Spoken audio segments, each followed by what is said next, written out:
First, you, Dr. Sudhanshu Trivedi. As you can see, the opposition is questioning this entire issue on timing. They say that an act which was passed by both houses of parliament in December 2019, for 4 years the government sits on it, and then suddenly, few days before general elections are announced, notifies it. That this is being done purely with an eye on the election. It's a gimmick. It's not about actually empowering citizens, empowering illegal immigrants or refugees. Rajiv, when they talk about December 2019, they make their claim itself ridiculous when they try to connect it with the elections. Was December 2019 was run up to the election? No, sir.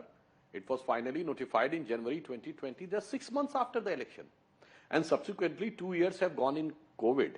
And then the certain legal questions and other thing has to be settled down and the certain preparation has to be made. Now it is being done. And to my surprise, sir, it is the resolution of the various political parties. It was a resolution of Tarun Gogoi government in July 2014 urging the Modi government that they should provide citizenship to the, you know, what word? Hindu and Buddhist.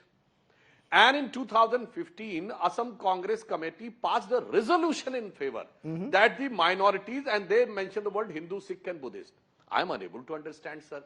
On 18th of December 2003, Dr. Manmohan Singh, as leader of the opposition, states on the floor of the House, referring to then Home Minister Shri L.K. Advani, that the Sikh and Hindus should be given the citizenship. And not only this, I would like to quote, in 2003, there was a committee set up for the Citizenship Amendment Act. You know who was the head of the committee? Shri Pranab Mukherjee. You know who was the member? Lalu Prasad Yadav, Kapil Sibbal, Janeshwar Mishra. And they have a given recommendation that the minorities of Pakistan and Bangladesh should be given citizenship. And on point number 9 of that committee, they have clearly mentioned and duly signed by all those that the majority community of these countries should not be given. So the problem is, today there is a crisis of credibility about the political leaders. And these leaders create this situation कि अब लोगों के दिमाग में आता है कि नेता कहते कुछ है और करते कुछ है. लेकिन फिर भी सर आपने इतिहास और सो कॉल्ड डबल स्टैंडर्ड्स के बारे में बात की, but I still will repeat this question one more time. The fact is, as you admit, this was passed in Parliament in December. There was COVID in 2020 and 2021, but even COVID should not have stopped the notification, should not have stopped the implementation of CAA. The question is, why now? When you do it just a few days before elections, people will say that this is all linked to trying to somehow or the other make CAA another issue to polarize people. We need to polarize people before the election, claim that we are standing up for Hindu refugees, but why couldn't you do it in 2020? Why did you wait till 2024, sir? Okay. Rajdeep ji, I want to make it very clear, it is not for Hindus, it is for Hindu, Sikh, Buddhist, Parsi and Isai. Now I want my opponent to clearly and unequivocally explain that how does this polarize? I want a clear-cut answer. How does they form the inference that giving citizenship to the persecuted minorities, Hindus, Sikh, Buddhist, Christians and Zoroastrians become polarizing issue? Kindly they should explain. Okay. Shantanu Sen, you should explain that, because your Chief Minister Mamata Banerjee today said she will not implement CAA in Bengal. What's the fear?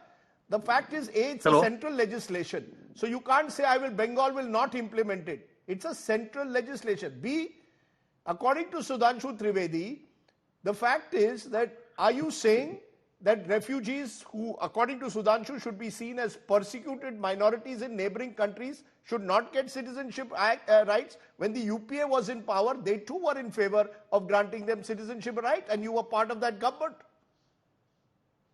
Rajdeep, Sudhanshu Trivedi ji also knows the fact very well, but he has got no other way than to speak in favor of this.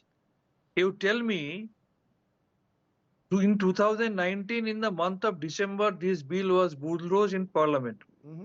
Then it was supposed to be completed by June 2020. They applied for extension for 9 consecutive times, despite having extension from our President of India. And now, before this election, they are doing this Jumla. No, but In what is your between, we have opposition, sir? What is your primary opposition? Is it about timing? Is it about content? I want clarity from you. What is your principal opposition? our party's principal opposition is, which has been clearly mentioned by our party supremo, Madam Mamata Banerjee. We do believe that whosoever is living and staying in our country since long, they are exercising their voting right in electing central or state government. They are enjoying all the constitution given facilities. They are already the citizens of our country, and they do not need to prove their citizenship any further.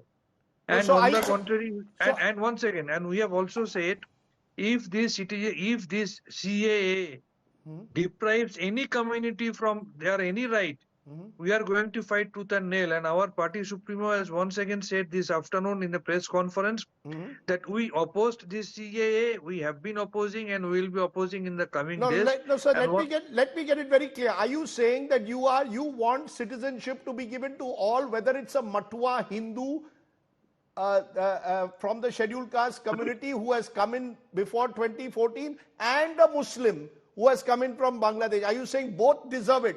I want clarity. everyone knows that BJP is once again in a mood to play this religion card before election.